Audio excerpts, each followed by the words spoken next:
Bonsoir à tous, bienvenue dans le club Objectif Gare, comme chaque soir, désormais du lundi au jeudi autour de 18h45 pour tout savoir sur l'actualité du Gard. Ce soir, notre invité, c'est le maire de Manduel, Jean-Jacques Granat, qui est avec nous. Bonsoir, monsieur le maire. Bonsoir, monsieur Samari. Alors, monsieur le maire, on va vous poser la question franchement, ce soir, est-ce que c'est dangereux d'être maire aujourd'hui dans le Gard? Écoutez, ça l'est à tous les niveaux, dangereux, mais vous faites allusion certainement de suite à ce qui m'est arrivé il y a quelques jours. En effet, c'est assez dangereux, mais pour autant, on a une bonne justice et on a des gens qui veillent sur nous, donc voilà. On en parlera bien évidemment dans quelques instants. Coralie Molaré, notre journaliste politique, est à mes côtés. Bonsoir Coralie. Bonsoir Abdel, bonsoir à tous. Coralie, tout va bien depuis hier? Parfaitement bien. Dans la deuxième partie de l'émission, deux témoins de l'actualité seront avec nous. D'abord, Emmanuel Marion, il est infirmier libéral à Calvisson. Il est en colère avec ses collègues et il nous expliquera pourquoi. Évrard Zaouch sera là également, le patron du cinéma CGR Nîmes. On va parler du film Astérix, démoli par la critique presse. Le film vient pourtant de passer la barre du million d'entrées. Alors on se posera la question, entre succès public et critique des spécialistes cinéma, qui a raison? On lui posera la question. On va débattre avec nos sociétaires de ce soir sur l'interdiction d'une conférence d'un imam controversé à Vauvert, et cela avec deux de nos sociétaires de ce soir, Brahim et Nelson. Bonsoir tous les deux. Et bonsoir Abdel. Bonsoir. Brahim Aber, comment ça va? Très très bien, content de revenir parmi vous. Et puis, après, superbe décor, hein, franchement. Ça me fait penser à Philippe Bouvard, là, non? Les grosses têtes, vous avez raison. Nelson, tout va bien également? Super, ravi de revenir avec vous et je vous souhaite à tous, j'en profite pour vous souhaiter une bonne année avec quelques jours de retard quand même. Effectivement. Alors on va rappeler, parce que du coup Vincent Bouget nous a fait la remarque hier, donc on va rappeler ce soir que Brahim Aber fait partie de la personnalité civile bien sûr, sur Alès, et Nelson, du coup vous travaillez avec Johan Gillet. C'est ça, et élu à la municipalité de Beaucaire. Et élu à la municipalité de Beaucaire, une municipalité Rassemblement National. Et puis Corentin est là bien évidemment pour son Club Info. Bonsoir Corentin. Bonsoir Abdel. Dans l'actu ce soir? Oui, moi je suis pas élu, mais j'étais avec les syndicats cet après-midi pour la manifestation, évidemment contre la réforme des retraites dans le Gard. On parlera aussi de l'affiche des férias 2023 à Nîmes et puis de la neige qui est tombée ce matin sur le bassin alésien, pas loin de chez Brahim notamment. Allez, c'est parfait. Sacha sera là en fin d'émission tout à l'heure pour son quiz de l'actualité, et Olivier Jalaguier viendra tout à l'heure également pour son humeur du soir, et il nous parlera notamment de l'affiche qui a été révélée, l'affiche de la feria qui a été révélée ce matin. Merci à tous d'être avec nous dans le club. Générique.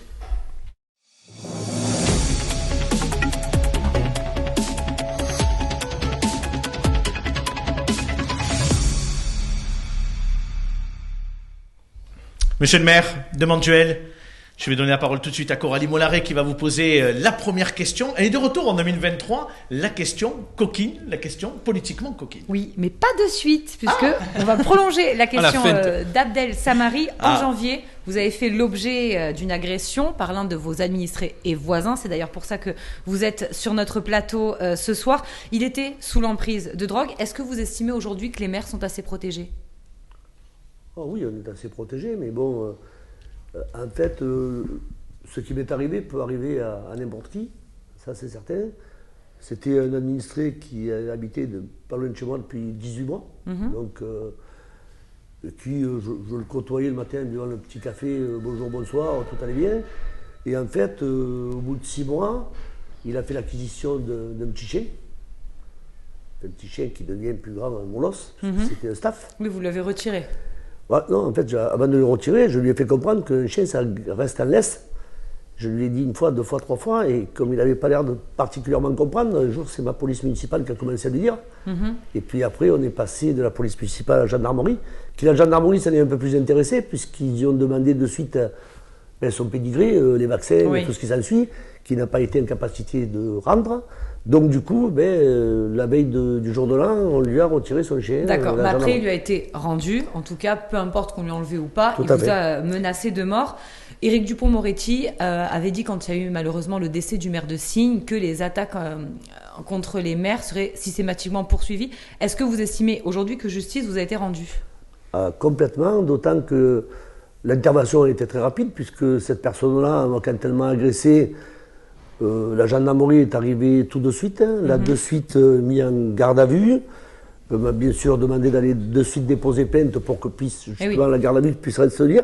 Et puis pour connaître vraiment cette personne, il s'est avéré que s'est vite rendu compte qu'il avait déjà une casier avec 8 condamnations. Oui. Ce que je pouvais moi ignorer puisqu'il était là que depuis 10 ans. L'histoire aussi, elle est sous fond de trafic de drogue, non? Voilà, c'est pas un cas isolé, c'est plus profond que ça. Non, dans la commune, comme dans beaucoup de communes, et c'est pas que dans la grande ville de centre, dans toutes les communes, on a des rassemblements de jeunes, on va dire.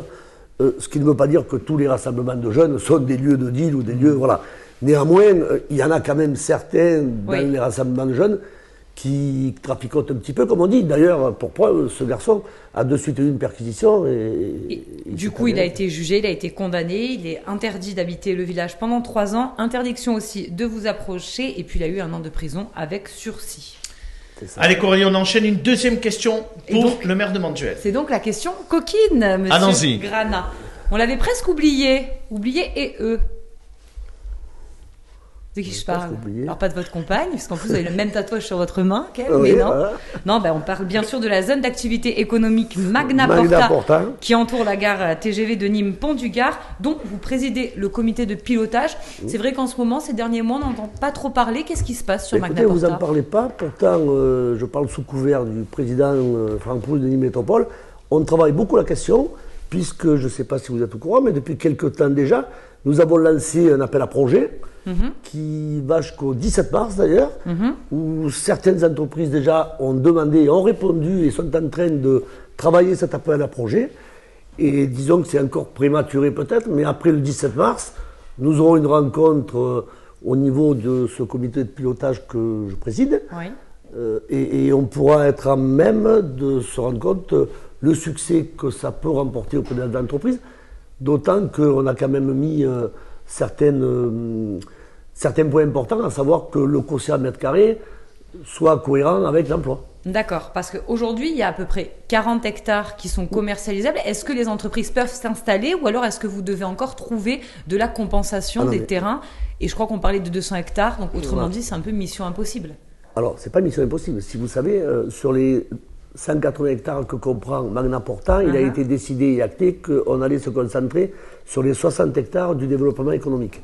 Sur ces 60 hectares, 40 feront l'objet, mais il faut savoir que pour pouvoir créer ces 40 hectares économiques, il faut compenser 200 hectares. C'est énorme. Et là, en ce moment, on est en train de travailler en parallèle avec la SAFER, l'Adréal et la région. Et vous dites merci aux écologistes?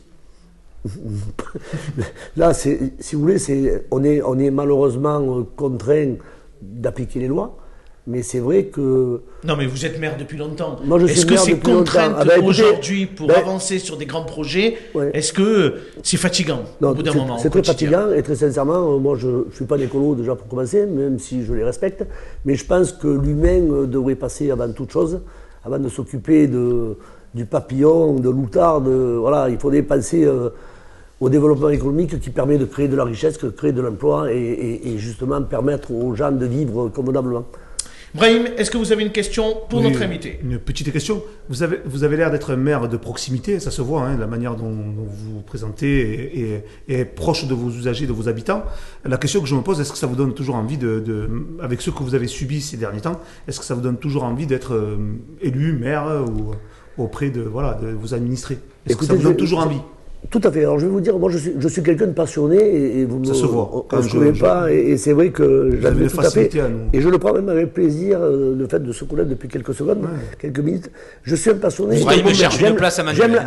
J'aime la vie publique. Cherchez pas un directeur de cabinet, monsieur Grana. Ça refroidit un petit peu quand il arrive quelque chose. Maintenant, on sait très bien. Vous savez, ne serait-ce les réseaux sociaux qui existent depuis, on va dire, une dizaine d'années, vous abîment particulièrement. Bon. Et ça, c'est une forme de violence, pareil. Oui, il est certain que j'ai eu très peur quand ça m'est arrivé, parce qu'on n'est pas habitué à ce genre de choses. Il vous a agressé physiquement? Il s'est arrêté net. Je remercie ma compagne à qui je venais d'ouvrir le portail, qui s'est interposée au milieu. Et s'il a eu 2 secondes de lucidité, eh bien il s'est arrêté net. Je pense qu'il aurait peut-être arrêté... Moi, j'aurais été abîmé un peu plus, mais peut-être lui, il aurait reçu un peu plus. Nelson, la question à notre invité. Vous parliez un territoire que vous connaissez bien, Mantuel, à proximité de Beaucaire. Vous parliez d'un projet, justement, Magna Porta. Est-ce que vous ne trouvez pas un petit peu décourageant aujourd'hui tout ce qui est mis en œuvre par le gouvernement et par les gouvernements successifs toutes les obligations afin de réussir à faire aboutir un projet. C'est énormément d'efforts pour une municipalité, pour un petit village ou des grandes villes. Est-ce que vous, de votre côté, vous vous relanceriez sur de nouveaux projets malgré toutes ces problématiques, toutes ces exigences, toutes ces épreuves au final à passer avant de réussir à faire sortir un projet comme celui-ci au final? Moi, je vois ce que vous dites. Qu'on parle de développement économique, comme si on parlait aussi, quand on parlait du nombre d'habitants à Manduel, on est 7000 aujourd'hui. À l'horizon 2030, on est à 8000. Il faut savoir qu'on est en train de réviser un plan local d'urbanisme, mais en effet, les matelas administratifs sont trop importants. On perd énormément de temps, d'énergie avant de faire aboutir. Et je vois, il faut faire plusieurs mandats pour finalement arriver à avoir un projet cohérent et un projet sur le temps. Parce que finalement, on a quand même cette frustration. On a des idées, on aimerait que ça aille plus vite, mais on est en permanence ralenti par toutes ces lois qui... Il en faut des lois, mais il faudrait que ça joue plus. Si je peux me permettre, c'est pas aujourd'hui qu'il faut défendre le gouvernement avec la réforme des retraites. Je ne m'y lancerai pas, donc je fais des petites boutades, mais on ne peut pas dire que tout le temps c'est la faute du gouvernement avec toutes les strates administratives. Ces strates-là, elles ont été imposées il y a bien des lustres, donc je veux dire... Ouais, mais elles s'accumulent. Elles s'accumulent ces dernières années. Et juste une petite boutade, je pense que vous connaissez ma position politique, mais récemment, je suis tombé sur une interview de Sarkozy qui disait si aujourd'hui on devait refaire la Tour Eiffel, il ne faudrait pas qu'il y ait un petit brin d'herbe sur le champ de Mars qui pourrait nous empêcher potentiellement de la faire. Et c'est exactement ça au final. Oui, mais bon, il faut aussi protéger peut-être l'environnement parce qu'on le voit quand même, la planète se réchauffe. Allez Coralie, on enchaîne, on va parler des déchets avec Jean-Jacques Granat, le maire de Manduel, et puis on en profite pour saluer la une du magazine d'Objectif. Très belle une d'ailleurs, très explicite. Sur le coût, effectivement, des déchets. Le vrai un peu d'autopromo, Coralie, ça fait pas de mal. Allez-y, votre question sur la gestion des déchets. Non mais je ferai l'autopromo tout à l'heure, allez-y. L'an prochain, donc, nous devrons tous trier les biodéchets, plus question de les mettre dans les poubelles noires, et donc de les faire brûler à l'incinérateur, c'est ça qui coûte, ou alors de les enfouir, parce que ça coûte plus cher. Il y a eu un plan qui a été présenté par Nîmes Métropole vendredi en conférence des maires. Comment vous le qualifieriez? Est-ce qu'il est assez ambitieux ce plan? Écoutez, tous les plans, déjà c'est important de le faire déjà. On sait très bien que les déchets, ça coûte de plus en plus cher et c'est pas prêt d'arrêter. Donc, mais pour autant, c'est un service à la population qui est pratiquement le plus important puisque vous parlez d'environnement, voilà. Juste pour rappeler ce que contient ce plan, les grandes lignes, il y aurait une tournée de moins en hiver dans les zones pavillonnaires des villages. Les composteurs seraient gratuits, coûtent aujourd'hui 20 €. Et puis ils vont réfléchir à des zones pour le compostage. Vous, votre commune Manduel a été candidate pour accueillir des colonnes d'apport volontaires. Tout à fait. Comment vous les ressentez, vos administrés? Est-ce qu'ils sont conscients des enjeux? Est-ce qu'ils sont prêts à faire des efforts? Parce qu'on va devoir faire des efforts. Ils sont vraiment très conscients. Alors, dans cet enjeu-là, il faut savoir, on a nos cœurs de ville, où il y a des passages réguliers. Il faut des passages réguliers parce que les gens n'ont pas de terrain. Oui, ça ne bougera pas, et puis c'est des poubelles qu'on met parce qu'ils n'ont pas la possibilité de conserver trop à l'intérieur. Et vous avez, par contre, autour du cœur de ville, vous avez des lotissements, comme on dit, où les gens ont quand même les bacs, le bac jaune qui passe une fois par semaine pour les plastiques, et voilà. Et puis, vous aviez les deux passages, comme vous dites, pour les ordures ménagères, qui pourraient passer à un. Mais ce qu'il y a, c'est que c'est bien compris des administrés, ça fera de l'économie de fonctionnement, il faut le dire, parce que ça économise des kilomètres dans les camions. Mais c'est assez ambitieux. Et c'est assez ambitieux dans un premier temps, parce que déjà, on va se rendre compte que les gens, ils accepteront, parce qu'ils sortent 2 fois par semaine, mais pas obligatoirement. Les sacs ne sont pas obligatoirement pleins dans les conteneurs. Est-ce que vous attendez, vous, de Nîmes Métropole, qu'elle baisse la taxe, la TOM? Est-ce que c'est quelque chose qui peut être envisageable, selon vous? Moi, je vais vous dire, très sincèrement, on essaie... Parce que vous aviez salué la démarche d'Yvan Lachaud sur le précédent mandat, qui avait baissé la taxe de la TOM. Moi, je suis sectaire après rien du tout. On était à 11,71, on était passé à 10,71, je me souviens. Ce que je veux simplement dire, moi, c'est que quand on est aux manettes, on va dire, comme on dit, on essaie quand même d'améliorer le bien-vivre des habitants. Là, on essaie d'améliorer le bien-vivre des habitants en maîtrisant le coût. Parce qu'on ne peut pas continuer à faire tout, des fois, et n'importe quoi. Le nerf de la guerre, on le sait, c'est l'argent. Et c'est facile, selon quel côté on est, ou bien on est des opposants, ou bien c'est nous qu'on a... et le discours n'est pas le même. Il faut avoir, je pense, un discours, comme le nom de votre journal, l'objectif. Coralie, une toute dernière question, s'il vous plaît, pour le maire de Manduel. Sur les projets de votre commune, vous allez créer un cimetière, c'est quand même pas anodin. Comment est-ce que vous allez vous y prendre? Parce que je crois que ce projet court depuis de nombreuses années. Alors, le problème, c'est qu'on a un vieux cimetière à Manduel qui il y a pratiquement plus de place. Et donc, ça fait déjà, ça avait commencé à être initié avant que je sois élu en 2014. Il faut savoir que pour construire administrativement, donc je réponds aussi à votre question, on le décide il y a 10 ans et aujourd'hui c'est toujours pas fait. Alors, il se trouve que ça peut peut-être des fois administrativement aller plus vite. Le problème qu'on a eu, nous on a hérité d'un terrain par exemple, on s'est rendu compte un peu tard qu'il y avait une canalisation du Baronne qui passait en diagonale et qu'il y avait un problème d'électricité aussi. Donc vous pensez bien que c'est pas évident, il vaut mieux corriger ce genre de choses. Mais il serait où? Il serait prévu pour quand? Il serait alors à la sortie du village, déjà pas loin du cimetière existant. Et si tout va bien, normalement, on est en train aussi de l'intégrer dans la révision de notre PLU. On est en train de travailler donc la construction de ce cimetière. Alors là, on va le construire déjà sur les 10 prochaines années, en tenant compte de toutes les problématiques dues à cette création de cimetière. Et parce qu'on a fait le calcul à peu près, c'est pas trop savant, mais de savoir en fonction du nombre d'habitants, combien de décès on a et combien d'enterrements. Et voilà, parce que ça se construit par phase. Est-ce que dans ce projet de cimetière, il y aura un carré musulman? Parce que la question se pose dans des villages du Gard, où aujourd'hui il y a des maires qui ne souhaitent pas mettre de carré musulman dans leur cimetière. Justement, c'est à l'étude, je suis en train de travailler avec... Vous êtes favorable? Moi, je ne suis pas défavorable, tout à fait. Mais ça s'organise. Et par contre, il faudra mettre un bémol, c'est que ça n'accueillera pas obligatoirement tous les musulmans de tous les villages. Je penserai aux habitants de Manduel. Mais je travaille d'ailleurs avec l'association à ce sujet. Merci beaucoup, monsieur le maire, d'avoir répondu à nos questions. Vous restez avec nous, bien évidemment, dans quelques instants. Nous aurons un débat sur une conférence qui était organisée à Vauvert et qui a été interdite par le maire de Vauvert, puisqu'il devait accueillir un imam controversé. On en parle dans quelques instants. Pour le moment, c'est l'heure du Club Info, présenté par Corentin Corget.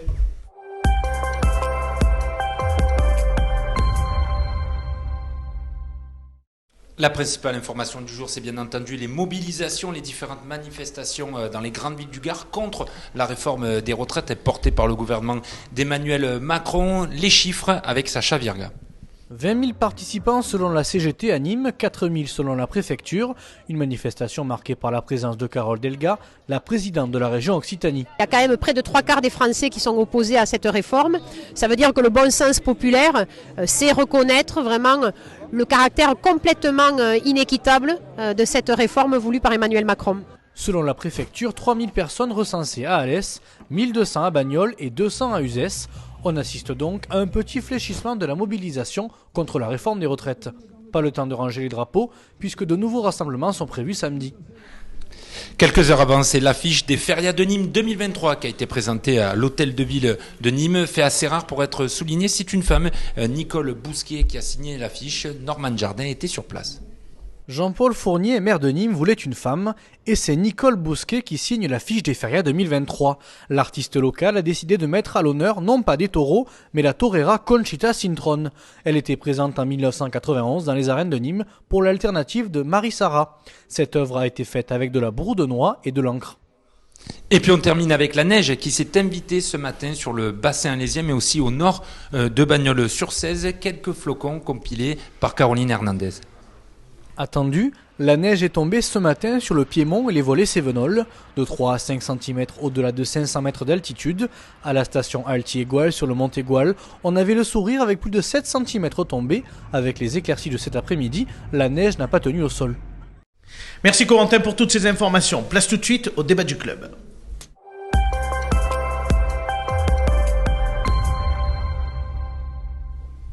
Je le disais il y a quelques instants, on va débattre autour de cette conférence qui a été annulée du côté de Vauvert par le maire de Vauvert, Jean Denat. Un imam controversé devait venir faire une conférence. Coralie, vous nous dressez un peu les enjeux et nous expliquer un peu ce qui s'est passé. Alors c'est la visite bien sûr qui a fait polémique dans le Gard. L'imam Ismaïl devait se rendre le 18 février à la mosquée de Vauvert. Problème, l'homme revêt une réputation controversée. En 2022, le prédicateur n'avait pas hésité à affirmer, je cite, que délaisser la prière était plus grave que le meurtre. Après l'interpellation du député RN Nicolas Maisonnet, le maire maire de Vauvert, Jean Denat, a annulé la tenue de cette conférence. Une décision similaire à la ville d'Avignon et puis dans la région une commune dans la région de l'Isère. Comment lutter contre le séparatisme islamiste, un chantier qui a été lancé par le gouvernement. On en débat donc ce soir dans le club Objectif Gare. Monsieur le maire, on va peut-être commencer avec vous sur ce débat. Est-ce que vous, sur une conférence avec un imam controversé, vous auriez accepté de laisser cette conférence avoir lieu? Non, je pense que j'aurais pris la même décision que M. Denat. Pourquoi? Parce que, pour moi, ça bafoue un petit peu les règles de la République et il faut quand même y rester vraiment attaché. Alors, si ça bafoue les règles de la République, moi je l'entends. Hein. Ouais. Je ne la connais pas, l'histoire, je ne connais pas, cet imam. Mais alors pourquoi on ne l'interdit pas tout court et qu'on ne le condamne pas? La liberté d'expression, comment ça? Tout à fait, non, vous avez raison, mais je maîtrise. Je veux dire, est-ce qu'on n'a pas cédé en fait aux sirènes de M. Maisonnet en disant qu'il a alerté? Ça a été annulé à Avignon, d'après ce que j'ai compris. Donc, Sénat, oui. C'est ça. Hein. Voilà. Mais moi, la question que je pose, donc si ça doit être interdit, on doit tout le temps l'interdire et on doit interdire tout le monde. Alors juste l'arrêté, il porte sur des risques de troubles à l'ordre public. Hein. Voilà. On appelle quoi un trouble public? S'ils sont dans leur lieu de culte. Si je me suis, enfin, je sais pas. Oui, si parce que pour vrai. rejoindre ce que dit Ibrahim, cet imam a quand même une chaîne YouTube avec 54 000 abonnés où il diffuse des vidéos. Donc c'est-à-dire que les gens qui vont pas l'écouter à Vauvert peuvent quand même aller voir ce qu'il dit sur Internet. Donc la question que je me pose, est-ce que M. Denat, alors si oui, mais là ça dépasse les maires. C'est l'État qui doit. Au-delà de l'État. Mais l'État ne peut pas condamner, c'est pas l'État. Il faut de la justice et c'est une plainte. L'arrêté a été sur posé Sénat, par c'était la préfecture qui avait pris la décision. Hein.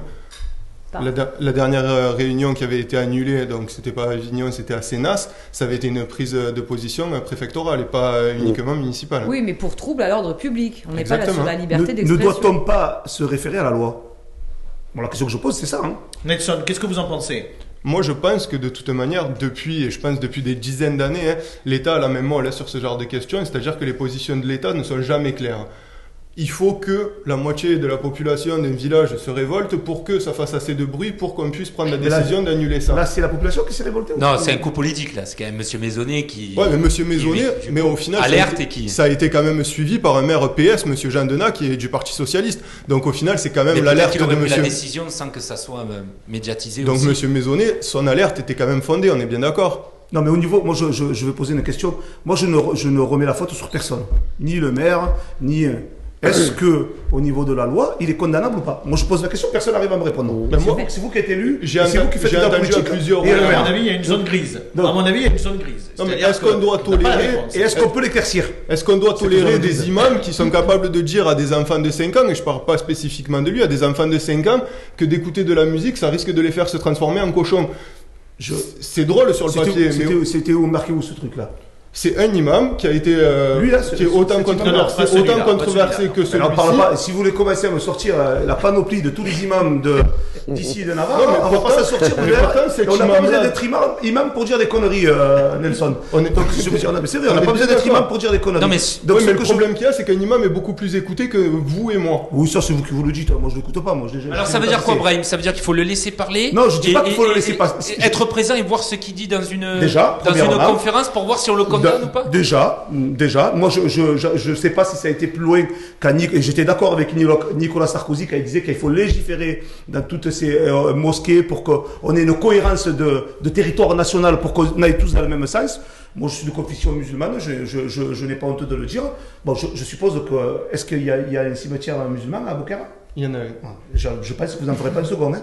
Mais le truc que je veux dire, c'est que au-delà de ça, si on n'est pas en règle et qu'on n'est pas en état, enfin, je veux dire, on est des citoyens français. Donc après, à un moment donné, si on ne nous accompagne pas, peut-être pas moi personnellement, mais si on ne légifère pas de manière cohérente avec ce type d'individu, je veux dire, donc si vous étiez ça peut laisser à confusion. Vous auriez laissé... Il y a une faille quand même. Justement, et le problème de ces failles-là, c'est que ces personnes relativement extrêmes dans leurs propos rentrent dans ces failles-là pour essayer de trouver au final un auditoire. Et c'est là qu'au final, ça peut aussi impacter la communauté musulmane beaucoup plus modérée dans leurs pratiques qui risquent d'être cataloguées à la même image que ces personnes-là. Nelson, je vais aller plus loin. Allons-y. Donald Trump, pour moins que ça, on lui a arrêté ses réseaux. Vrai ou faux? Pour moins que ça, il n'a pas fait du prosélytisme religieux. Il a fait sa campagne politique, il avait les moyens et on l'a interdit. Alors donc, je réitère ma question. Est-ce qu'il a le droit ou pas de pouvoir... Est-ce qu'à la place de Jean Denat, vous auriez laissé la conférence? Je suis pas maire. Non, mais si vous l'avez été. Je suis pas maire. Donc je ne peux pas prendre cette décision et tout ça, ma voix ne compte pas. Ce débat, il illustre aussi le fait qu'il y a quand même un climat de tension qui est de plus en plus prégnant. Et peut-être que, Monsieur Grana, vous êtes maire, je crois qu'à Manduel, à un moment donné, il y a eu un projet de mosquée, mais qui n'a pas été accepté de la part d'une grande partie de la population. Et finalement, il n'a pas eu lieu, ce projet. Non, par contre, ce que je voudrais surtout signaler qu'à Manduel, depuis que je suis 2014 où je suis élu, les familles manduloises, quand c'est la période du Ramadan, les familles de confession maghrébine, avaient l'habitude de se réunir dans des villas, dans des maisons chez eux. L'association cultuelle avec qui nous entretenons d'excellents rapports, depuis que je suis élu en 2014, nous leur louons, comme toute association, parce qu'on ne peut pas leur faire le prêt, on leur loue une salle, mais de manière dérisoire, quoi, pour qu'ils puissent, toutes les familles du village, bien sûr, puisqu'on essaie de l'encadrer pour notre cœur de ville, pour notre C'est vous village. qui leur avez proposé ? Mais bien sûr, et ils sont enchantés chaque année, au moment du Ramadan, ils ont la salle de telle heure à telle heure, moyennant une location, et ça se passe très bien, ils sont très contents. Mais là, après, ce sont et tout le monde est content. Non, mais c'est pour répondre à votre question. Toutes les personnes qui pratiquent leur religion, sûr, quelle que soit la religion. Et ils se retrouvent, toutes les familles, puisque les familles se connaissent depuis de nombreuses années. Et en fait, la question de ce soir, elle est intéressante parce qu'elle pose le doigt sur ce qu'on appelle l'islam radical. C'est-à-dire que Emmanuel Macron, en 2019, avait pris la parole sur ces questions, sur la question du séparatisme islamiste, et il semble qu'il ne soit pas allé très loin à ce stade sur ce qu'il fallait mettre en place. Nelson, typiquement, qu'est-ce qu'il faudrait mettre en place pour éviter qu'on ait ces conférences où on peut imaginer, parce qu'encore une fois, là, on n'est que dans l'anticipation de ce qui se dit, éventuellement dans ces conférences. Donc on est en train d'interdire quelque chose qui n'a pas encore eu lieu. Au final, on est relativement d'accord, c'est-à-dire que c'est des questions sur lesquelles il faut légiférer. Aujourd'hui, il n'y a rien de clair sur ces questions-là. C'est-à-dire que c'est quelque chose qui est en train de s'installer, et comme je vous dis, il y a une branche de musulmans qui sont totalement modérés, je pense que c'est la majorité en France, et une branche qui est en train de se décaler et de sortir de ça, et qui est beaucoup plus radicale, et qui essaye d'imposer ses idéaux, qui essaye d'avancer dans ce sens-là, mais on le sait, on sait que ça arrive, mais aucune décision n'est prise, aucune discussion autour de ça, et personne ne veut légiférer là-dessus. Est-ce que c'est par pur électoralisme? Je sais pas, mais en tout cas, la question se pose. Est-ce que pour prolonger ce que disait Brahim il y a quelques instants, pendant des années, ça vous concerne, la question était de savoir, est-ce qu'il faut laisser le Rassemblement National, à l'époque le Front National, s'exprimer dans les médias? Et finalement, on a décidé, après les années suivantes, de laisser s'exprimer le Rassemblement National et le Front National dans tous les médias, parce que ça permettait, du coup, d'apporter la contradiction. Est-ce qu'il n'y a pas une nécessité aujourd'hui, peut-être, de pratiquer après, je ne sais pas si vous êtes en train de faire le parallèle, du coup, entre le Rassemblement National et cet imam-là, et je pense que ça serait assez choquant, Abdel. Je ne défends pas cet imam. Bien d'accord. Mais la preuve, c'est qu'on en parle ce soir. Il y a quand même des propos qui ont été condamnables au Rassemblement National. Il me semble. Surtout que depuis, on a laissé la parole à Éric Zemmour. Oui. On est tranquille. Oh, mais c'est ça. Moi, Jean-Marie Le Pen a eu des propos quand même assez scandaleux. Vous venez d'eux. C'est que et de lui. Aujourd'hui, à l'heure actuelle, je vous parle, maintenant, on est dans une société qui s'est relativement policée, c'est-à-dire que tous les propos doivent être pesés et mesurés. Le moindre propos un petit peu hors des clous a un impact, un réel impact, et beaucoup de gens peuvent être condamnés pour très très peu. Aujourd'hui, ce qui me choque, moi, c'est justement que cette personne-là, avec les propos que cette personne tient, je suis désolé, mais dire à des gens que ne pas prier, c'est équivalent à une centaine de meurtres. Mais c'est ce que dit Brahim. Brahim, il dit à ce moment-là, il faut le condamner, et à ce moment-là, il faut mais le condamner sur quoi? Non, c'est ce qu'on dit. Mais il faut mener donc on ne peut pas lui interdire de faire une conférence. On ne peut pas lui interdire de faire une conférence. Oui, mais cet imam prêche auprès de fidèles, donc on peut quand même aller voir dans une mosquée ce qui se passe. Donc il faut aller fermer la porte à ce moment-là à d'autres personnes. Là, je dirais que ça poserait problème. Donc ça, on l'a pas vu, puisque comme dit Abdel, cela n'a pas été fait. Donc là, votre avis à vous, c'est de laisser la parole totalement libre à ce genre de personnes-là. Ça ne pose pas de problème. C'est pas du tout ce qu'on dit. Non, il faut la contrôler. Non, c'est-à-dire qu'il faut regarder et encadrer ce genre de débat, de conférence, de voir comment ça se passe. Non, mais là, il n'y a rien pour les... Il faut simplement déposer plainte. Aujourd'hui, il n'y a rien. Aujourd'hui, il n'y a rien pour les encadrer. Donc, qu'est-ce qu'on fait? On lui laisse la parole libre. C'est ça, c'est ce que vous êtes en train de dire. Mais tout le monde a la liberté d'expression, sauf qu'à un moment donné... Donc, on lui laisse la parole libre. On est d'accord. On a la liberté d'expression, mais à partir du moment où il y a incitation à la haine, discrimination, vous le savez, au Rassemblement National, parce que Jean-Marie Le Pen a été condamné d'ailleurs pour ces faits-là, on peut porter plainte, le parquet peut poursuivre, là, et peut être condamné. Il faut aller dans ce sens. Oh, mais et vous verrez que la loi et la justice existent, sauf que c'est pas l'État l'État applique la loi. Non, mais là, on est en train de parler d'un point ponctuel. Mais au final, ce genre d'imam, c'est pas un cas isolé, ce monsieur. Il y a plus de 140 mosquées qui sont en relation avec les frères musulmans où il y a des prêches de ce genre-là. Nelson, en France, tout ça quand même est surveillé, tout ça est encadré. Je veux dire après. Surveillé peut-être, encadré. On a la preuve ce soir dans le débat que non, c'est pas encadré et ça manque de législation. Cette personne, je me pose la question, est-ce qu'il n'était pas déjà venu à Vauvert? Non.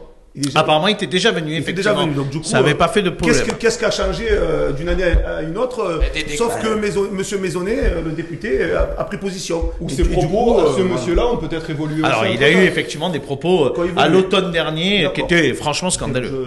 Bien évidemment. On va vous remercier tous d'avoir participé à ce débat. On va remercier Monsieur le maire d'avoir été avec nous. On va remercier Coralie Mollaré aussi d'avoir été là ce soir. Corentin va me rejoindre. On va retrouver nos 2 témoins de ce soir dans quelques instants. Emmanuel qui va venir nous rejoindre. Marion, il est infirmier libéral à Calvisson et il est en colère. Il va nous expliquer pourquoi. Et puis on recevra Évrard Zaouch, le patron du CGR Nîmes. Il viendra nous parler du film Astérix dont tout le monde parle. Mais pour l'heure, c'est la place à la météo avec Météo Gare. Quel temps dans le département ce mercredi? Quelques éléments en images. Bonsoir à tous. Ce mercredi matin, le temps s'annonce clément avec un soleil bien généreux. Quelques nuages à proximité des Cévennes. On les retrouve l'après-midi, mais sans conséquence. Le vent sera bien calme. Concernant les températures minimales, il fera moins 2 degrés à Génolac, moins 1 à Alès, Quissac et Uzès, 1 à Nîmes. L'après-midi, vous retrouverez des températures de l'ordre de 9 degrés à Quissac, Uzès et Bagnols-sur-Cèze, 10 à Nîmes. Demain, nous fêterons les Jacqueline et nous gagnerons 3 minutes de soleil. Très bonne soirée à tous. Allez, place tout de suite au premier témoin du club.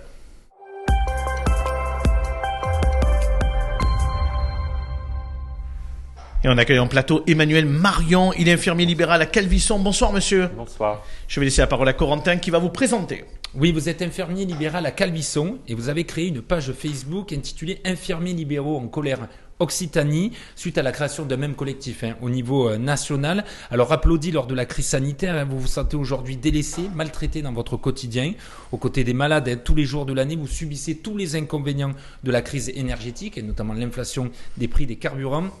Vous demandez la revalorisation des soins infirmiers ainsi que le retrait de la réforme des retraites. Ce lundi, vous avez carrément écrit à Emmanuel Macron en début de semaine. La première question que je voulais vous poser, qu'est-ce que vous attendez du chef de l'État qui vous reçoive à l'Élysée ?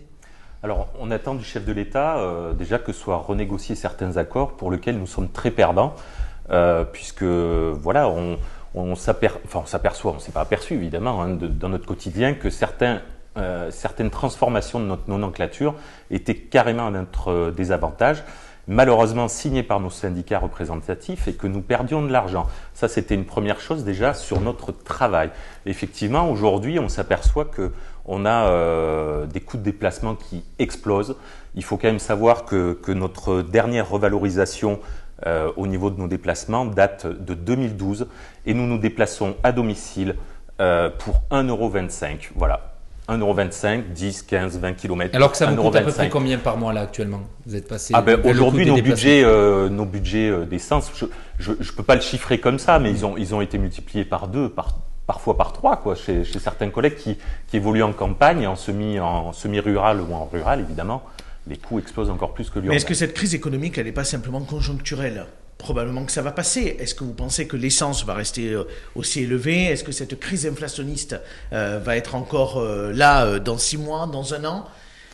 Alors moi, je ne suis pas un économiste, donc ce n'est pas à moi de répondre à cette question. Par contre, ce que je peux vous dire, c'est que rarement les prix descendent.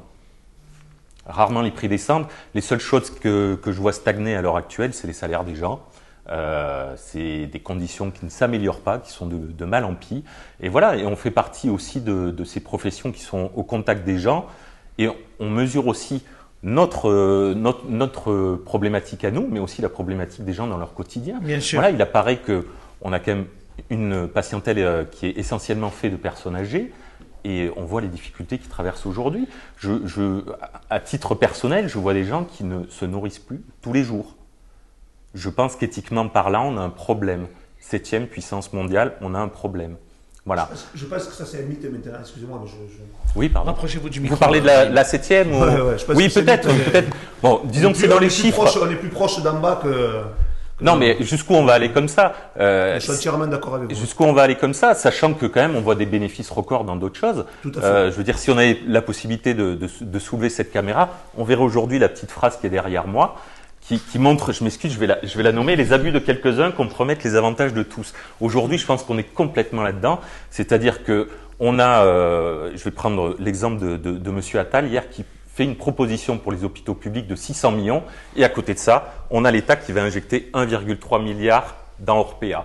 Voilà, quelque chose qui est privé. À un moment donné, est-ce qu'on va choisir de favoriser les gens, le public, ou est-ce qu'on va qui cotisent pour tout ça quand même, ou est-ce qu'on va choisir de privatiser la santé? Ça fait plusieurs mois qu'on voit effectivement que le monde de la santé est en crise, que ce soit à l'hôpital, les médecins également, on réclame une augmentation du ticket de la sécurité sociale. Vous, les infirmiers libéraux, vous réclamez également. Est-ce que l'État est capable aujourd'hui de financer pour tout le monde? Mais c'est marrant que l'État soit aussi frileux.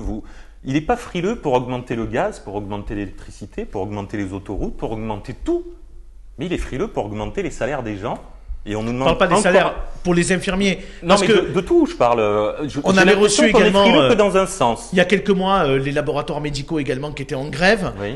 Un peu comme les infirmiers, on peut vous dire aussi, pendant la crise sanitaire, vous avez fait beaucoup de vaccins, beaucoup de tests, etc. Et qu'il y a eu une valorisation à un moment donné de toutes ces actions que vous avez menées.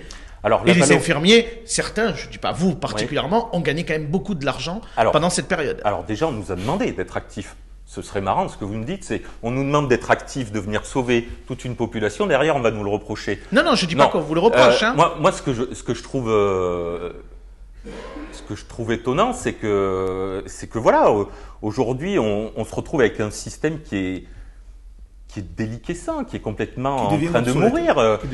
L'hôpital public, concrètement, il est mort, c'est une mort annoncée. Je vais vous donner un exemple très clair. Oui. J'ai amené mon père qui était très malade pendant les vacances de décembre. Il est resté plus de 13 heures aux urgences. Ouais. Un truc de malade, un truc de fou. J'en revenais pas, c'est pas possible. Je l'ai déposé à 9h du matin, je l'ai récupéré à 22h, plus que 13h même, plus tard. Mais moi, je ne suis pas un expert en géopolitique, Abdel et Corentin et monsieur, mais je me pose des questions. Je me dis, voilà, la guerre en Ukraine, elle a bon dos, etc. On est en capacité d'envoyer des tanks qui coûtent tant de prix à des montants incroyables, mais on est incapable de pallier, en fait, à toutes ces problématiques sur la santé, tout ça. Nelson. Ce qu'il faut prendre en ligne de compte, c'est qu'au final, le salaire des infirmiers libéraux, c'est des remboursements de la sécurité sociale. Les remboursements de la sécurité sociale, malheureusement, ont tendance à baisser au lieu d'augmenter. C'est-à-dire que le niveau de vie augmente, les remboursements baissent. Mon ancienne activité professionnelle, je travaillais dans le matériel médical. On s'est retrouvé dans une situation où, au final, le prix d'achat d'un déambulateur pour une mamie, le prix d'achat augmentait pour nous, mais par contre, le tarif du remboursement baissait. C'est-à-dire qu'une mamie qui venait nous voir pour s'acheter un déambulateur, au final, était obligée de payer 15-20 euros de sa poche, alors qu'un an avant, elle n'avait rien à sortir. Si elle n'a pas ces 15 ou 20 euros, qu'est-ce qu'elle fait? Elle marche à quatre pattes, cette dame?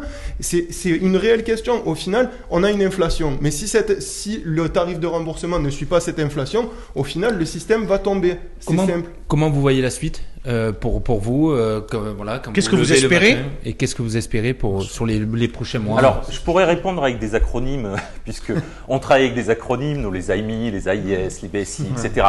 Chacun représente une cotation différente. Pardonnez-moi l'expression.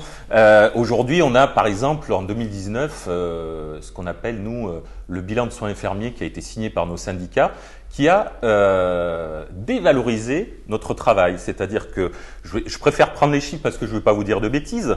Hier, par exemple, je pouvais gagner sur un patient lourd et grabataire 19,65 € net avec 3 déplacements par jour. Je venais voir cette personne 3 fois, je lui faisais sa toilette, je l'installais, il était propre. Enfin, socialement parlant, on essaye que la personne soit à nouveau dans la vie. Oui, voilà. Il y a un vrai rôle. Donc, et puis le rôle que vous avez, c'est aussi les points de contact pour ces personnes isolées. Mais alors, de très nombreuses personnes, on est la seule visite de la journée. Bien sûr. Voilà. On est la personne qui alerte les familles, on est la personne qui va se mettre en relation avec les maires, on va se mettre en relation avec les médecins, on va se mettre en relation avec les assistantes sociales. C'est pas notre travail. On va le faire parce que c'est notre côté humain qui fait qu'on ne va pas les fermer une porte en disant c'est bon, il ne se passe plus rien, je passe à la suivante. Ça n'existe pas. Vous n'avez pas d'infirmiers qui existent comme ça, ou alors ils se sont trompés de métier. Je pense que l'empathie, c'est le cœur de notre métier, et je pense que c'est surtout sur ça aujourd'hui qu'on vient nous ponctionner. C'est-à-dire qu'on sait très bien qu'on ne lâchera pas l'affaire pour 2 raisons. Parce qu'on est incapable de le faire humainement, ça c'est la première raison. La deuxième raison, c'est qu'on n'a pas le droit de le faire. Nous, on assure une continuité de soins qui est obligatoire. On n'a pas le droit de fermer un cabinet. Est-ce que vous avez pris contact avec l'agence régionale de santé, ici, dans le département, en Occitanie, pour faire remonter vos doléances? Alors, on n'est pas passé absolument par des réseaux... Alors, c'est pas les réseaux, hein, c'est l'agence régionale je parle de santé. de réseaux communs, c'est-à-dire on passe d'une étape à une autre, à une autre, à une autre. Je pense qu'à un moment donné, on est un petit peu comme les gens, c'est-à-dire qu'on a besoin d'actions qui soient directes, quoi. C'est tout. Donc aujourd'hui, on est aussi dans la rue. Pour la réforme des retraites, d'ailleurs. Pour la réforme des retraites, il faut quand même savoir que les retraites des infirmiers libéraux, c'est 67 ans. Voilà, c'est pas 64 ans. Donc ça devient difficile pour nous. Je ne sais pas comment on va soigner à 67 ans. Moi, je m'en sens pas capable déjà. Donc voilà. Mais on mène plusieurs actions. La première, c'est déjà d'envoyer des courriers. Alors vous me direz, c'est gentil, on envoie des courriers. On est des milliers à envoyer des courriers aujourd'hui, et on va faire ça par étapes. Voilà. Ça c'est la première étape. La deuxième étape, si on n'est pas entendu, on passera à des systèmes qui sont un peu plus contraignant. Un peu plus contraignant, c'est-à-dire nous on pense en toute dernière, je vous parle déjà de la toute dernière, comme ça on va gagner du temps, c'est-à-dire qu'on va arrêter de prendre des nouveaux soins. On va rester légalement dans la continuité de soins, c'est-à-dire nous avons nos patients, nous continuons les soins. Vous n'en prendrez pas de nouveaux? On ne prendra pas de nouveaux. Et ça va bloquer le système et on verra enfin qu'on existe. Parce que, je vais juste compléter, s'il y a des déserts médicaux aujourd'hui en France, nous, il n'y a pas de trou dans la raquette. Les infirmiers libéraux, il y en a partout. Votre collectif, ici en Occitanie, vous êtes combien de personnes? Combien d'infirmiers aujourd'hui? Aujourd'hui, tout simplement, on est aux alentours de minimum 2500 à 3000 infirmiers libéraux. Le chiffre grossit tous les jours sur l'Occitanie. Merci beaucoup, Emmanuel Marion, d'avoir été avec nous. On vous libère, puisqu'on enchaîne tout de suite avec notre deuxième témoin de ce soir, Sévrard Zaouch, qui nous rejoint, le patron du CGR à Nîmes. Place tout de suite au témoin du club.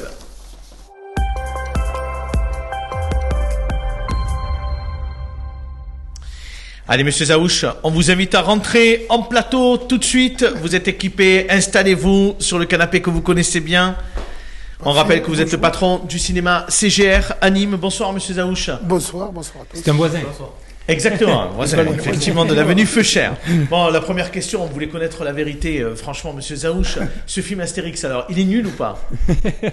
Vous me demandez ça à moi? Non, excusez la voix, hein, Vous êtes encore un peu malade? Un peu enroué, mais non, il ne reste plus que ça. Non, il n'est absolument pas nul. Il ne faut pas écouter et lire, surtout lire la presse en ce moment. Pourquoi les critiques presse sont aussi assassines sur ce film? Là, vous avez touché un point sensible. Ça me met en colère depuis la sortie du film. C'est pour ça qu'on vous a invité. Alors c'est pour ça qu'il a plus de voix. Alors on va se lâcher. Non, ce qu'il y a, c'est que c'est quand même anormal. Mais je pèse mes mots en disant anormal que l'on accable un film comme ça. Parce qu'on va avoir besoin de ces films-là pour sauver le film en général, pas français, mais surtout le film français, mais le cinéma en général. On aura besoin de ces blockbusters, de ces films à gros budget qui sont tant décriés par la presse, par une certaine presse. Apparemment, le public n'a pas l'air de lire ces critiques presse, puisque le film marche bien. Il a passé les 1,5 million, je crois, d'entrée. Et avec les avant-premières, il a 1,8 million. Donc, ce qui est 1,8 million d'entrées à dimanche soir, c'est-à-dire qu'il va avoisiner les 2 millions d'entrées en première semaine. Oui, mais c'est souvent comme ça en France. La presse spécialisée aime bien casser les films français et toujours. Alors, pas que la presse spécialisée, parce que même la presse générale est toujours plus. La spécialisée, ça n'est de la cœur joie. Elle a été un peu suivie effectivement par certaines presses, on va dire plus populaires. Ce que je ne décolère pas là-dessus. Je trouve ça absolument anormal. Vous l'avez vu, Nelson? Non. Brahim? Absolument. Vous n'allez pas au cinéma? Non, mais j'ai pas les moyens pour y aller. Justement, j'allais me permettre de lui poser une question. Vous n'avez pas les moyens d'aller au cinéma? Ben, vous ne devez pas vivre beaucoup, monsieur, alors, parce que c'est vraiment le. Vraiment, vous n'êtes pas abonné aux plateformes. Ah oui, parce que c'est vraiment le loisir. C'est vraiment le loisir. Très largement, non. C'est le loisir le moins cher qui puisse exister. Non, mais c'est vrai, vous avez bien raison. Mais j'ai pas pu y aller. Mais en fait, je voulais vous poser une question. Moi, je me suis tout le temps posé sur les cinémas. Je sais que vous avez des frais de fonctionnement, etc.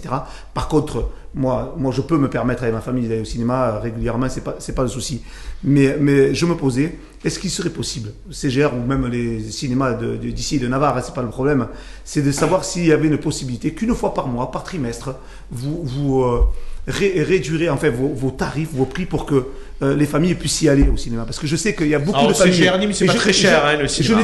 Je ne dis pas forcément que dans les quartiers populaires. Non, vous avez raison. C'est tout le monde qui va. C'est combien le cinéma? En général, c'est entre 11 et 12 euros, je crois. Vous n'allez pas au cinéma au CGR, hein? C'est vrai? J'ai aucun tarif à 12 euros. Je suis allésien. Bon, le Cinéplanète, il est à 12 euros. Non, je dis venez à Nîmes alors, parce qu'on est beaucoup moins cher. Peut-être 10 euros. Vous savez combien c'est le prix moyen d'une place de cinéma au CGR de Nîmes? Combien? 7,40 €. C'est vrai? Oui, non, mais je ne vous mens pas, moi je suis pas là ici pour vous mentir. 7,40 €. Je vais vous dire, quand il y a des familles qui sont 4 enfants avec deux enfants, sortir sur 50 €, 60 € et acheter un paquet de chips ou de popcorn, c'est compliqué. Mais ça n'existe plus, 60 €. Mais arrêtez, une famille de 4 enfants qui dépense 60 € au cinéma, ça n'existe pas. Ouais. Mais non, mais c'est des blagues.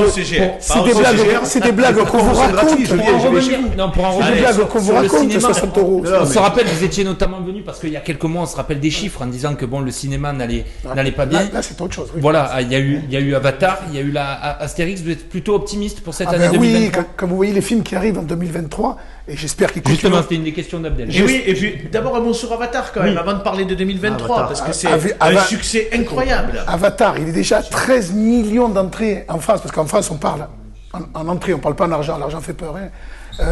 On est quand même à 13 millions d'entrées. C'est un vrai spectacle. Moi je l'ai vu 2 fois, c'est un vrai spectacle de cinéma. Moi je l'ai vu 7 fois. Et vous l'avez vu au CGR? Oui. Lui, il est obligé. Et je pense, j'ai pas le choix. Je pense, pour être honnête, que c'est justement ce genre de film comme Avatar, avec toutes les installations 3D, 4DX maintenant, qui peuvent justement faire venir des personnes au cinéma qui ont été, par force, pendant le confinement, déshabitués en fait des plateformes. C'est-à-dire que quelqu'un qui va se mettre devant Netflix sur son canapé, s'il va au cinéma voir une toile... Ne mettez pas en colère, on ne vit pas la même expérience. Hein. On ne vit pas la même expérience. Non, mais c'est pour ça que c'est ce genre de film qui peut faire revenir les gens au cinéma. Vous parlez de Netflix, on peut parler de Netflix, Disney+, HBO, Amazon. On n'est pas en guerre contre nous. Tout le monde pense que le cinéma est en guerre avec Netflix, mais on n'est absolument pas en guerre contre Netflix. Nous, la seule condition, c'est eux qui veulent venir avec le cinéma, sinon on refusait de les prendre. Pourquoi on refuse de les prendre? Parce que on a un partenaire qui est, on va dire, légitime et connu de tous, c'est Canal+. Mais Canal+ finance énormément le cinéma français, énormément. Donc on leur a dit à Netflix, à Amazon, vous voulez profiter des films français, vous voulez produisez avec nous, coproduisez. Et c'est ce qu'ils font. Ils ont accepté. Aujourd'hui, ils financent effectivement. C'est pour ça que maintenant, vous voyez de la pub Netflix dans les cinémas, parce que même quand ils financent, il faut savoir que même quand ils finançaient un film à 100%, on me l'a sorti, que Scorsese de 3h30, qui est sorti directement sur Netflix, mais c'est que le cinéma n'en voulait pas, parce que Scorsese, je peux vous assurer qu'avant d'aller sur une plateforme et de bouder le cinéma, il s'y prendra 2 fois. Par contre, ça leur permet de réaliser des rêves qu'ils ne peuvent pas accomplir au cinéma. Donc on leur dit pas non. Mais vraiment, vraiment, les plateformes, on vivra avec. Moi, ce que je dis, la crise a fait gagner 10 ans aux plateformes. 10 ans. C'est tout. Donc nous, on était prêts. Quand même sur Disney+, juste pour terminer sur les plateformes, parce que c'est intéressant. Disney+, ce que vous disiez il y a quelques instants par rapport à Netflix, aujourd'hui, c'est eux qui produisent des films, Disney, et ils ne voulaient pas jusque-là que ces films soient au cinéma, parce qu'ils voulaient les avoir également sur la plateforme. Mais il y a une exception culturelle française aussi. Mondiale, je dirais. On a 2 dangers. On a Disney+, et HBO. HBO, c'est Warner. Warner, c'est très très puissant. Hein. On parle ici beaucoup de Disney parce que Disney a racheté la Fox, Disney a racheté Star Wars, Disney a racheté Lucas. Tous les films qu'on parle, il y a le label Disney à côté. Mais par contre, derrière la puissance, c'est Warner. Je peux vous assurer qu'ils ont essayé, avec la puissance Disney, ils ont essayé de dire je sors sur les plateformes, je ne sors pas au cinéma. Ils l'ont essayé et ils y sont presque arrivés. Et là, il y a eu un lever de bouclier des exploitants mondiaux. Tous les exploitants mondiaux se sont donné le mot et on a dit on ne sort plus un Disney. Non mais c'est pas des paroles en l'air. Bien sûr. Alors certes on était comme ça parce que plus sortir un Disney. Oui. C'est un risque. Parlez pour nous on était comme ça quand même. Hein, mais quand même. Mais quand même ils ont dit on ne sort plus. Et nous on était prêts à jouer le jeu, on ne peut sortir un Disney. Et qu'est-ce qui s'est passé? Bon ils ont dit bon on sort d'abord au cinéma et puis très rapidement ils ont sorti sur les plateformes. Aux États-Unis, pas en France. Hein, aux États-Unis qu'est-ce qui s'est passé? Les acteurs principaux, qu'est-ce qu'ils ont fait? Ils ont dit, vous avez sorti sur les plateformes, on a perdu, ils ont fait évaluer la perte, notamment Scarlett Johansson, la perte de ce que ça leur a coûté de le faire, et ça a coûté des millions et des millions à Disney. Qu'est-ce qu'ils ont fait? Marche arrière. Et bien évidemment. Marche arrière. D'ailleurs, il y a un film Disney qui va sortir, il fait partie de ces films de 2023, très attendus, c'est le nouveau Ant-Man qui arrive de chez Marvel qui appartient à Disney. Vous avez vu, j'ai fait la transition parfaite. Ils ont tout racheté. Le film Ant-Man, vous l'avez vu? Malheureusement non, mais... Même pas les 20 premières minutes, c'est vrai? Si, j'en ai vu 20 minutes, mais le problème quand on voit 20 minutes, c'est que... on est frustré. Complètement. Oui. On voit beaucoup, parce que quand on va au congrès des exploitants ou à la fédération des distributeurs, on nous montre beaucoup d'extraits de films qui vont venir, notamment des gros films français, parce qu'on parlait d'Ant-Man, mais il y a beaucoup de films. On a la chance cette année, 2023, d'avoir énormément de gros films. La presse va pouvoir critiquer, il y a beaucoup de... Mission Impossible cet été. Le nouvel Mission Impossible. On a le Tom Cruise qui arrive, oui, puis il y a Fast and Furious, il y a Ant-Man, il y a tous les Marvel qui vont sortir, il y a Aquaman qui sort en décembre, on va être... Et le nouveau Avatar, il est prévu pour quand? 2024. 2024. Ah ouais. Il faudra patienter un petit peu. Tout dernier mot très rapide parce qu'on est très en retard. Monsieur Zaouch, j'ai connaissance que beaucoup de productions américaines commencent à venir produire et tourner leurs films dans des studios français, dont un qui se trouve près de Marseille. C'est ça. C'est quoi? C'est qu'on a réellement de grandes compétences françaises sur... On a toujours eu en France... on a parlé tout à l'heure d'exception culturelle, hein, on a sauvé notre cinéma grâce à l'exception culturelle. Enfin, on ne va pas entrer dans ce débat-là, mais on a quand même un CNC, un Centre national de la cinématographie, et un ministère. C'est quand même beaucoup pour le cinéma et pour l'audiovisuel en général. Par contre, on est le bassin méditerranéen, donc de Nice à Perpignan, on a véritablement un taux d'ensoleillement qui est énorme. On a des conditions climatiques et des conditions paysagistes qui font que beaucoup de studios viennent s'installer, et notamment les plateformes. Les plateformes, puisque celle que vous parlez à côté de Montpellier, c'est Netflix qui vient s'installer, et ils mettent beaucoup d'argent. Mais c'est bien parce que ça crée des emplois, ça fait parler de la région, et surtout ça fait parler du cinéma, parce que moi, je suis un fou. Ça met en avant notre efficacité française et notre compétence française, c'est top. Et oui, et puis bon, en France, on a démontré qu'on est... Par contre, quand vous voyez, et ça, je reviens là-dessus parce que je suis en colère, je reviens sur Astérix. C'est là où vous trouvez sa voix. Quand vous voyez que vous avez des producteurs indépendants, Jérôme Sédou, pour ne pas le citer, le PDG de Pathé, qui met 65 millions d'euros sur un film, 65 millions d'euros pour faire un film, et qu'on ose le critiquer en disant, et les trois quarts l'ont pas vu, c'est le plus beau, c'est qu'ils l'ont même pas vu. Vous avez assisté à des séances de presse? Non. Oui. Bon. Allez voir Astérix en projection presse avec 10 personnes et allez le voir dans une salle de 300 personnes. Vous allez voir, vous ne voyez pas du tout le même film. Alors comment on peut être vraiment logique et vraiment impartial quand on est à 10 entre nous, entre critiques, regarder un film qui se veut grand écran, un Astérix, grand public sur un grand écran, et on te dit on rit pas. Mais c'est normal, tu ris pas. D'abord, celui qui est à côté de toi, il t'a pas envie de rire avec celui qui est à côté de toi. Et de deux, vous êtes 10 dans la salle. Non mais le rire, c'est communicatif. Bon, Évrard, on l'a compris. Merci beaucoup d'avoir été avec nous ce soir. On n'a pas terminé. On a compris qu'Astérix, il faut aller le voir. Quel super film qui arrive en 2023 et que le CGR à Nîmes, c'est pas cher. C'est pas cher, croyez-moi. Monsieur Brahim, c'est pas cher. Allez à Nîmes, voir le cinéma. Exactement. Merci beaucoup, Corentin. Merci beaucoup. On accueille tout de suite Olivier Jalaguier. C'est l'heure de l'humeur du club pour terminer.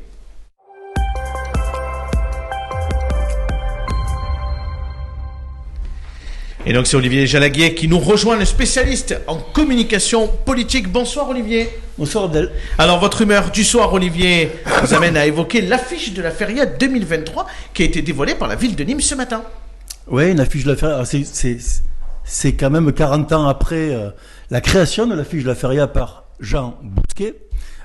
C'est Nicole Bousquet à qui on a confié la création de l'affiche de la Feria. Alors, Claude Lelouch penserait qu'il n'y a pas de hasard, mais c'est quand même assez sympa ce petit clin d'œil à l'histoire. Surtout que Nicole Bousquet s'est installée à Nîmes, a fait le choix de Nîmes il y a 40 ans. Voilà, donc c'est une jolie entrée en matière, je trouve, pour cette affiche de la Feria.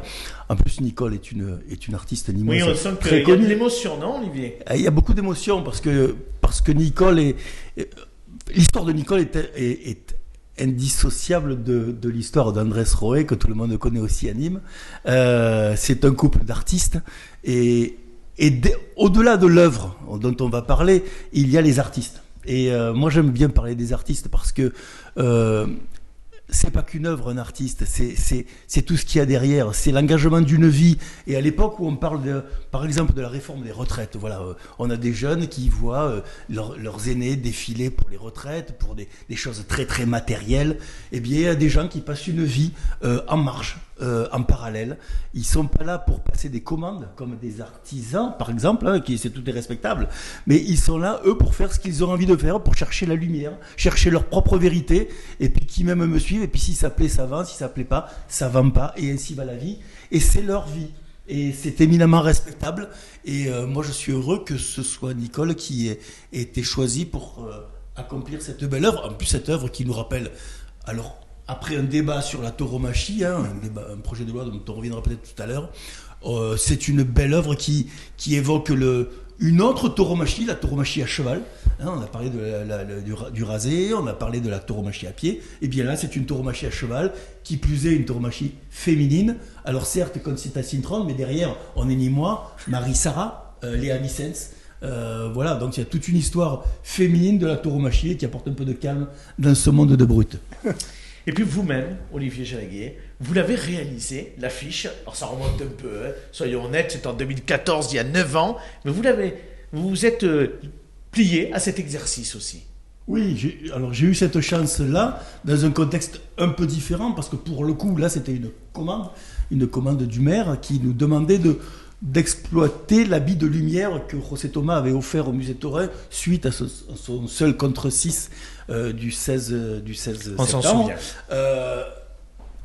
Moi, je sais ce que va vivre Nicole aujourd'hui. Je sais les émotions qu'elle vit aujourd'hui pour les avoir vécues avant, et je sais les émotions qu'elle va cesser de vivre toute sa vie.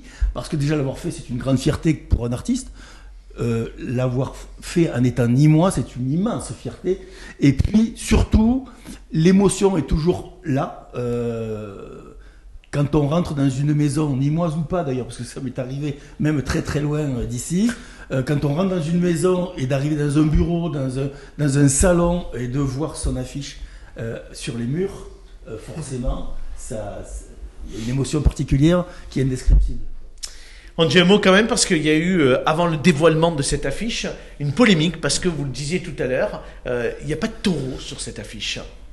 Qu'est-ce que ça vous inspire, cette absence de taureau sur l'affiche ? Alors, je crois que j'ai pas assisté à la conférence qui a permis de présenter l'affiche, mais je crois que le maire l'a rappelé. Le propre d'une affiche de la Feria, c'est d'être critiqué. D'ailleurs, le propre de l'art, c'est d'être critiqué, d'avoir un regard critique sur l'art, ce qui permet de réfléchir et d'échanger. Donc c'est normal qu'elle soit critiquée. La particularité, c'est que la critique a eu lieu avant de dévoiler l'affiche. Donc c'est quand même assez extraordinaire. On n'y est pour rien. Maintenant, effectivement, il n'y a pas de taureau sur l'affiche. Enfin, il y a plein d'affiches de Feria qui n'ont pas eu de taureau. Oui, c'est vrai. La première d'ailleurs d'entre elles, celle d'Arroyo, n'avait aucun taureau sur l'affiche. C'était d'ailleurs un visage de torero. Donc il n'y a pas matière à polémique. Pourquoi il y a polémique aujourd'hui ? C'est parce que je pense, c'est mon analyse, le débat sur la tauromachie a été tellement exacerbé ces dernières à l'automne dernier, mois, que forcément les gens sont un peu tendus et veulent voir du taureau partout pour contrebalancer. Moi je trouve que Nicole Bousquet, si vous me permettez, c'est peut-être un acte manqué, mais en tout cas moi je le relève ainsi. Elle fait part de son œuvre en disant j'ai traité, c'est pas une aquarelle, j'ai traité ça, c'est de l'encre et de la broue de noix. Eh bien, de l'encre et de la broue de noix, si vous me permettez, le projet de loi que voulait faire passer le journaliste Aymeric Caron a fait couler beaucoup d'encre. Il a voulu nous casser les noix, il a failli même le réaliser, mais aujourd'hui il est rentré chez lui et c'est très bien ainsi et Nicole Bousquet l'a ramené dans ses cordes. Allez, pour terminer, on dit un petit mot quand même, parce que je me rappelle d'une campagne de 2020 où vous vouliez faire évoluer le principe de la feria, le principe de l'affiche de la feria. Est-ce qu'il faudrait le faire évoluer aussi? Alors, faut dissocier les deux. Il faut dissocier les deux. Il faut faire la part des choses. Là, il y a une affiche de la feria. Et c'est une tradition qui est née il y a 40 ans. Il y a une affiche, il y a un artiste qui est choisi et qui incarne la feria. Cette affiche-là, c'est pas une affiche commerciale, si vous comprenez. L'artiste, il ne répond pas à une commande. L'artiste, il est libre. C'est le propre de l'artiste. Une affiche qui est là pour vendre, un message visuel qui est là pour vendre, lui répond à des codes. Donc, soit je vends, et c'est l'affiche de la feria, soit je vends la feria, et à ce moment-là, j'adresse un message festif à une ensemble de population dont je vous rappelle que moins de 10% fréquentent les arènes. Donc, 90% indifférents, au mieux au taureau, voire pour certains hostiles, mais il faut contenter tout le monde. Et ensuite, il y a une affiche, en tout cas visuelle, qui doit être destinée à vendre les spectacles taurins. Aujourd'hui, on s'est habitué à ce que la DSP taurine utilise l'affiche de la feria de Nîmes pour vendre ses spectacles. Comme une promotion pour vendre les spectacles. Mais ce n'est pas obligatoire. Rien n'oblige à cela. Et si on veut travailler en termes de communication sur des messages séparés, sur des objectifs séparés, il faut dissocier les choses. Faire une contre-affiche. Donc... Alors, je suis pénible. Excusez-moi, Olivier. Je pense qu'Edipos ne m'en voudra pas, mais pour moi, la contre-affiche, c'est quand même un peu. Je savais que je remettais une pièce dans la machine. Pour moi, la contre-affiche, c'est un peu l'exutoire des artistes nîmois qui n'ont pas encore fait l'affiche. Non, mais pour en revenir sur les Nîmois, je vais terminer là-dessus. C'est que, d'ailleurs, ça répond à Edipos. Rien à répondre à Edipos, mais Edipos avait fait le quart d'heure nîmois, je me souviens, il y a quelques années, et la question a été c'est quoi être un vrai Nîmois? Et ça, je reboucle avec Nicole et Andrés d'ailleurs, qui sont indissociables. Un vrai Nîmois, c'est pas pour moi être bien né à Nîmes. Pour moi, être un vrai Nîmois, c'est d'avoir fait le choix de mourir à Nîmes. Merci Olivier. Moi, je vous laisse réfléchir. Merci beaucoup Olivier, c'était super ce soir. Merci, vous restez avec nous, parce qu'il y a le mot de la fin, c'est avec Sacha Virga. Ça ne change pas, les émissions changent, mais à la fin, il y a toujours Sacha Virga. Place tout de suite au quiz de l'actualité de Sacha.